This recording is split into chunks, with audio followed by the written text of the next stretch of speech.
reality. Tapas yours.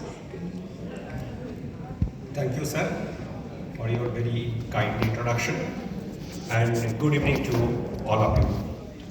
So at the outset, I thank the organizers of SNM Icon 2024 for inviting me and giving me this opportunity to share one of the exciting research which we are pursuing in our department, that is at the Radiopharmaceuticals Division of Bhabha Atomic Research Center.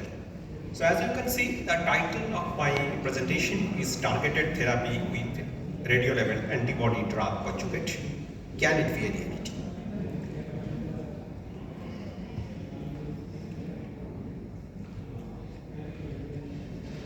Next.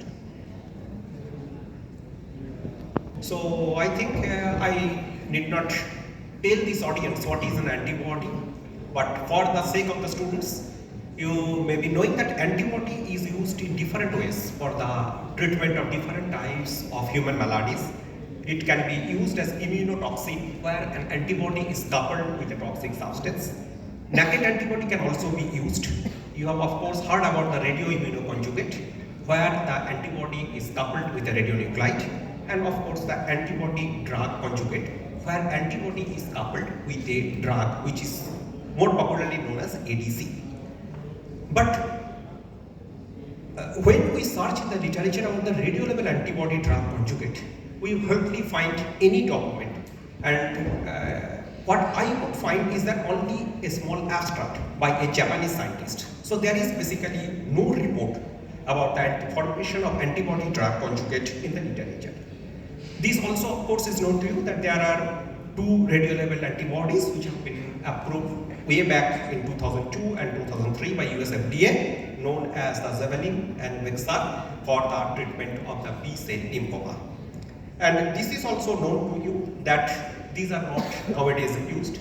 Particularly Vexar was discontinued and its marketing approval was withdrawn in 2014 because it cannot be proven that it has any additional advantage over the CHOP therapy, which is a combination of 4 chemotherapeutic drugs and rituximab. And after that its use has been discontinued. So why it is failed? Because it is of murine origin, it has a very short in vivo resistance time, and it generates human anti-mouse antibody response. But a lot of things has changed after that, and now we can have the better antibodies, even fully human antibodies or humanized antibodies. So all this problem has gone, and that has again generated the interest of using the radiolabeled antibodies for the treatment of the patients. Here you can see here how the therapeutic market of using monoclonal antibodies is going up, and it is very rapid in the last few years, necessarily not for the cancer but different types of the diseases.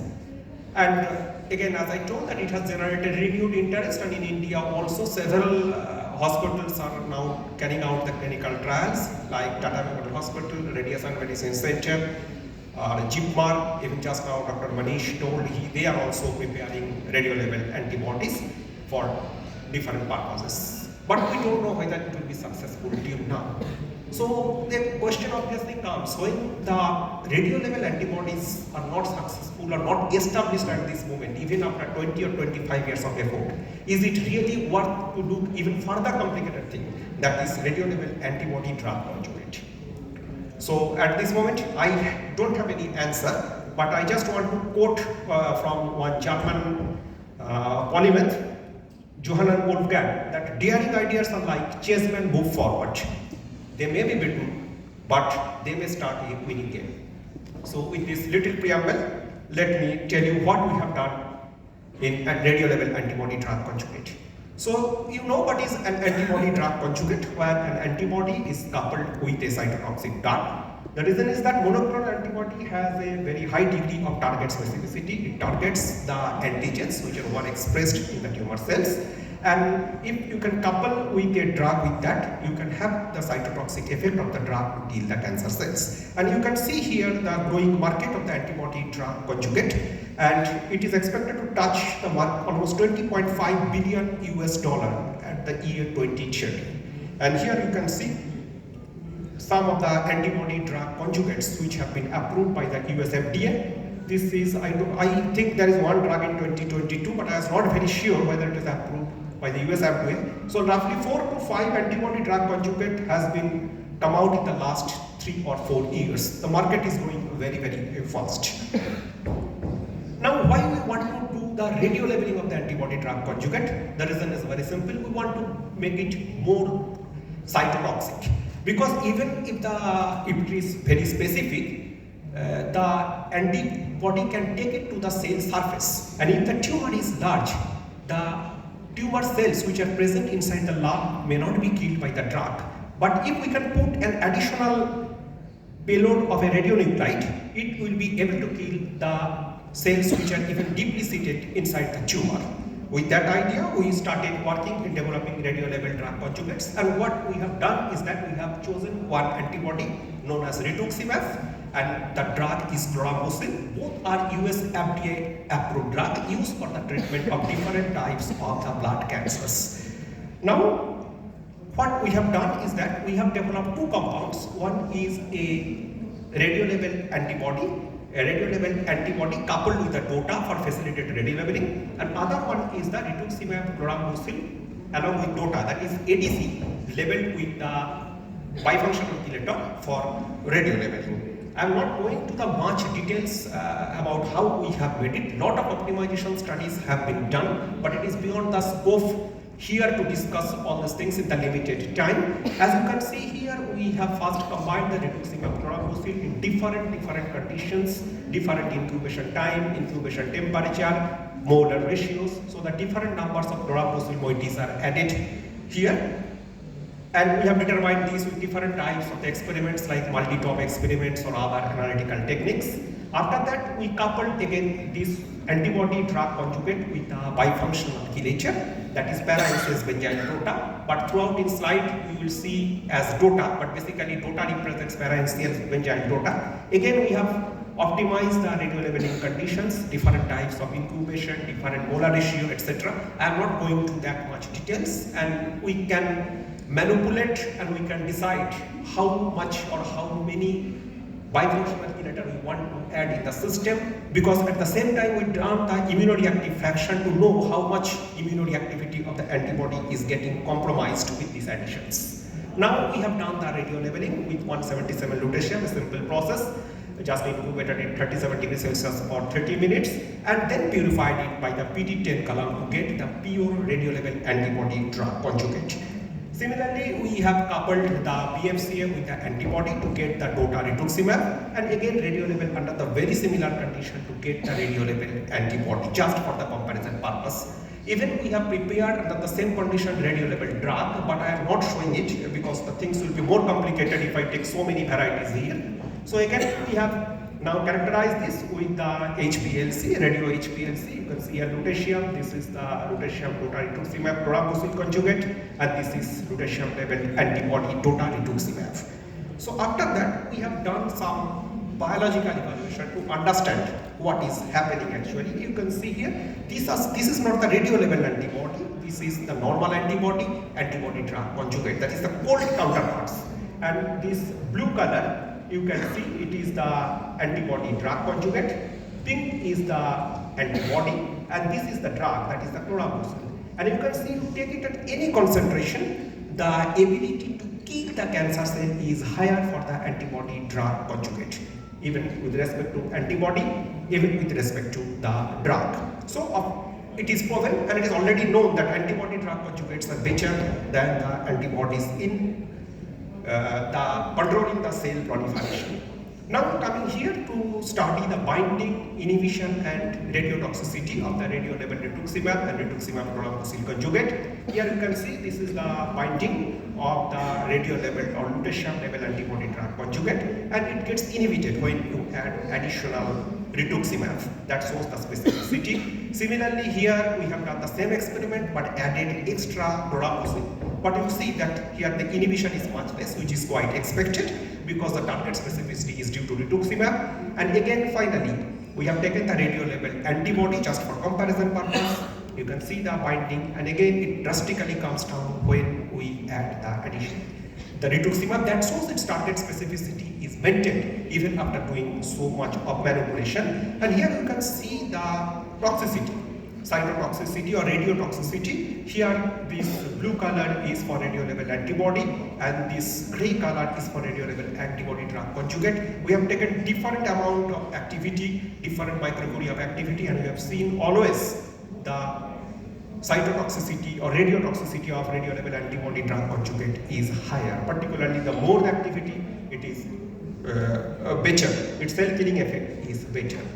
Now these are all the in vitro studies. Now we have done some in vivo studies. I am showing only a single point, 5-day post injection, where we have got the best result. So you can see this green color is lutetium dotarituzumab, that is the antibody. As expected, it has a tumor uptake of around 7, 8 or 9%, but a huge amount of the liver uptake and the spleen uptake as expected, because it is a big molecule, and it drastically comes down when you do inject it with the cold rituximab. And when we have studied the antibody-drug conjugate, that we could not see any improvement in the tumor uptake, because please note that it is up to 50% injected activity per gram, and here the scale is up to 25. So tumor uptake remains more or less same, but we drastically improve the non-target uptake. You see here the liver uptake is something like 30 to 33% per gram, but we have brought it down around 15 to 17% per gram. And the same thing happens when you add the cold rituximab, it improves further. So far so good. Now let us see in the animal studies. So this is the SPECT-CT studies in tumor-bearing animal model. In the left hand side, you can see it is the dotarituzumab. In the right hand side, it is the lutetium-labeled ADC, antibody-drug conjugate, what we have developed at the 5-day post-administration. And in both the cases, you can see there is a huge liver uptake with the tumor uptake. A little bit of, comparatively much less tumor uptake in both the cases. And at this juncture, we were a bit frustrated that we could not achieve much, because even the tumor uptake from this image, it seems better, though the non-target uptake is a bit less here. But the scenario drastically changed when we did the study in presence of the cold rituximab. And we concentrate in the left hand side image, that is again the rituximab image at the 5 days post administration in presence of cold rituximab. And you can see here in presence of the cold rituximab, yes, liver uptake has gone down as expected, and this is the tumor uptake. But you see here, everything has gone in the 5 day, and only the tumor is visible. So we have dramatically improved the pharmacokinetics, which is the major problem of the lutetium-labeled antibodies or any radio-labeled antibodies. So when you inject in presence of the cold antibody, this antibody-drug conjugate is very, very target specific, and it is absolutely clear there is nothing you can see in the liver.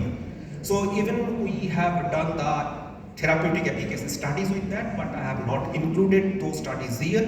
We have really got some positive result at this moment. So in conclusion, I'll tell that the lutetium-labeled antibody demonstrated higher cytotoxicity compared to its labeled antibody counterpart, and the ex vivo studies in xenograft lymphoma mouse model indicated significant differences in the tumor uptake when cold rituximab was co-injected, but that is both for the radiolabeled antibodies and antibody-drug conjugate. But the antibody-drug conjugate show remarkably better pharmacokinetic properties, leading to the better distribution and clearance from the non-target organ when particularly you inject in presence of the cold antibody. So these results indicate a definite enhancement in the therapeutic efficacy of rituximab, both as unlabeled as well as radiolabeled formulation when we conjugate this with this drug dorambucil. But although this study is quite preliminary and I could not share all the results which we have accumulated in the very limited time, it showed that the radiolabeled antibody-drug conjugate may have a very significant potential in targeted therapy, because it solves one of the major problem which the radiolabeled antibody is having, that is the non-target uptake. Though the tumor uptake, again I am telling, we could not improve, but definitely there is a very serious improvement in the pharmacokinetics. So with this, I'll conclude my presentation, and I hope we have submitted this paper, its revised manuscript rather, 2 days back in a very good SES journal, and hope it will be accepted soon. So those who are interested, they can get more results from there. Before I conclude, I want to acknowledge Dr. Nobel Kumar, who was doing PhD under my guidance and presently who is a postdoctoral fellow at the Department of Nuclear Medicine, University of BARC, Switzerland. And my colleague, Dr. Mohini, who is the main person for executing this work. Sri Shishukant, my colleague from Radiopharmaceutical Division, and Dr. Ovik Chakravarti from Radiation Medicine Center, BARC, for carrying out the biological studies, which are very, very elaborate. There are several other colleagues who are involved in different capacities. So my colleagues, essentially acknowledge my colleagues from the radiochemical sections, radiopharmaceutical chemistry section, and radiopharmaceutical evaluation section of BRC, and Radiation Medicine Center.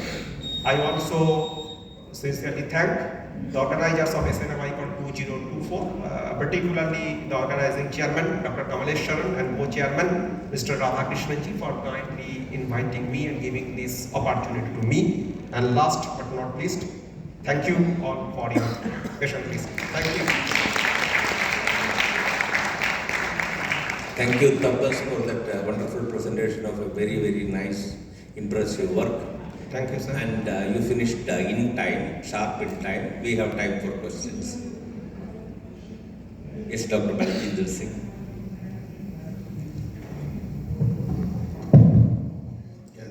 Thank you, sir. Very, very nice work. Thank you, sir. I just have a question. Why your cold rituximab preferentially blocks the liver uptake and why not the tumor uptake?